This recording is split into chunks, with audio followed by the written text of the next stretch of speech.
On a quiet evening aboard a Union Navy warship, sailor Robert Fleming Jr.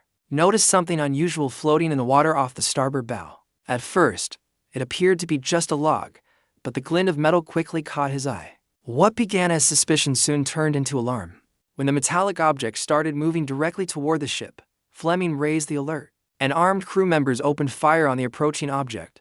But before they could act further, an explosion rocked the ship, and within minutes, the vessel was gone. The attack had come from a submarine, the HL Hunley, but this was no ordinary encounter. This was history in the making. The first time a submarine had successfully sunk an enemy ship in battle. If you guessed this happened during the First World War, it would make sense, since submarines became widely used then. However, the event occurred nearly 50 years earlier. Robert Fleming Jr. served during the American Civil War, not the Great War, aboard the USS Housatonic. In 1864, this Union ship became the first to be sunk by a submarine in combat history. The Confederate submarine responsible, the HL Hunley, achieved a milestone that forever changed naval warfare. For the victorious crew, though, celebration was short-lived. Eyewitnesses reported seeing a bright blue light on the water, a signal confirming the mission's success, but the Hunley never returned to shore. For over a century, the submarine and its 8-man crew remained lost, becoming one of the greatest mysteries of the Civil War. It wasn't until 1995 that the wreck of the Hunley was located, and 5 years later it was carefully raised from the seabed. For the first time in over 130 years, historians and archaeologists could study the vessel and uncover the fate of the men who had made naval history. What they discovered, however, defied expectations. Unlike most sunken ships, where human remains cluster around exits, the crew of the Hunley were found at their stations, arranged neatly within the submarine. This indicated that all 8 men had died at their post, a pattern inconsistent with typical drowning. Normally, trapped sailors fight to escape, but here, the men remained at their duties until death. So what could have caused such an unusual outcome? During the Civil War, most combat occurred on land, but control of the Atlantic coast was critical. President Abraham Lincoln knew that holding the coastline would secure vital trade and supply routes for the Union. To counter this, in 1861, the Union imposed a naval blockade on the southern states, which quickly proved effective. The Confederacy needed an innovative solution to break through. Enter Horace Lawson Hunley, who inspired the creation of the attack submarine later named HL Hunley. While early designs experimented with steam power, technological limitations forced the inventors to rely on manpower. The submarine carried 8 men, 1 captain, and 7 to turn a hand-crank propeller. Its maximum speed was around 4 knots, barely faster than a walking pace. But it was enough to make history. Life inside the submarine was harsh. The cramped interior left no room for the crew to sit upright while operating the crank. The Hunley's torpedo, a simple bomb attached to a spar, had no propulsion system and had to be manually placed against the enemy hull. Early trials were promising. In July 1863, the Hunley sank a coal barge in Mobile Bay, impressing Confederate Admiral Franklin Buchanan. Soon after, it was transported to Charleston to challenge the Union blockade. However, misfortune struck repeatedly. Shortly after arriving, the Hunley sank in the harbor. Some claimed it was the wake of a passing vessel. Others blamed a lever accidentally engaged by the captain. 3 men escaped, but 5 perished inside.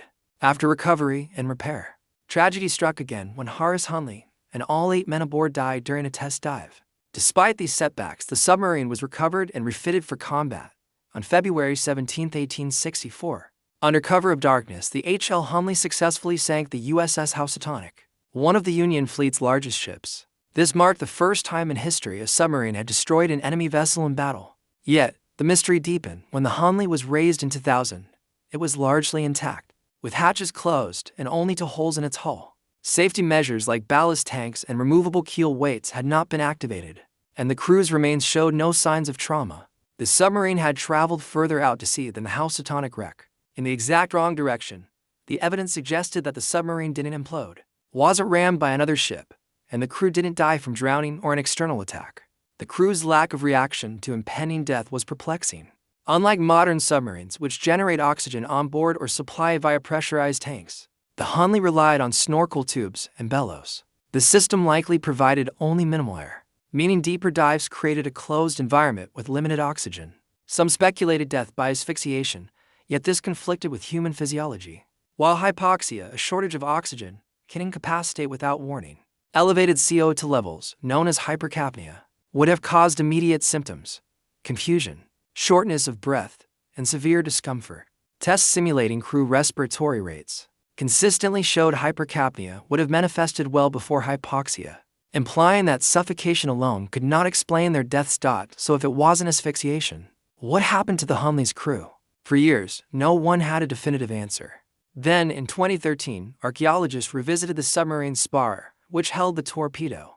Originally, the torpedo was designed to be triggered remotely by a rope. The submarine would place the bomb against the enemy ship, back up about 30 meters, and detonate the charge. However, a thick layer of concreted sediment was removed from the spar, revealing that part of the torpedo's copper casing remained attached. This meant the HL Hunley had still been connected to its torpedo when it exploded. Further research revealed a last-minute design change. The torpedo was now pressure-sensitive, detonating immediately on impact, instead of backing away. The submarine was only about 5 meters from the explosion when the Housatonic was hit. Being so close, the crew was subjected to a deadly blast wave. Explosions create a high-pressure wave that travels through air or water, and this force can cause catastrophic injuries without leaving visible damage. For humans, lungs and internal organs are especially vulnerable, while the brain can also sustain severe trauma. Studies using scale models and miniaturized torpedoes showed a 95% chance of severe lung damage and an 84% chance of death for the crew. This blast wave theory fits the evidence perfectly. The crew didn't leave their stations. The submarine's hatches remained closed, and the Hunley drifted away before sinking, ending up on the wrong side of the Housatonic wreck. Yet, there is one lingering mystery. Eyewitnesses reported seeing a bright blue light on the water short lie after the attack, a signal flare from the Hunley's crew. If the explosion incapacitated the men instantly, who activated the flare? Some dismiss these accounts as unreliable. Yet both Union and Confederate witnesses independently reported seeing the same signal. Perhaps one or more crew members survived the initial blast long enough to trigger it, or perhaps the flare had another explanation.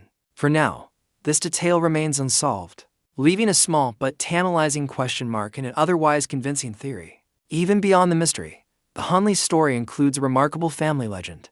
George Dixon, the submarine's final captain, was said to carry a lucky gold coin that saved his life at the Battle of Shiloh. When the Hunley was recovered, Dixon's remains were found with a $20 gold coin bent in half. Consistent with deflecting a bullet, a rare confirmation of wartime lore. In 2004, 140 years after their deaths, the 8 men of the Hunley were finally laid to rest at Magnolia Cemetery in Charleston, receiving full Confederate honors. Tens of thousands attended the ceremony, marking the last official burials of Civil War soldiers. Though we may never know every detail of that fateful night, the bravery of the men aboard the HL Hunley endures. They remain a testament to ingenuity, courage, and the relentless pursuit of naval innovation. Thanks for watching. I truly hope you enjoyed this video. Please consider subscribing for more content, and I'll see you in the next one.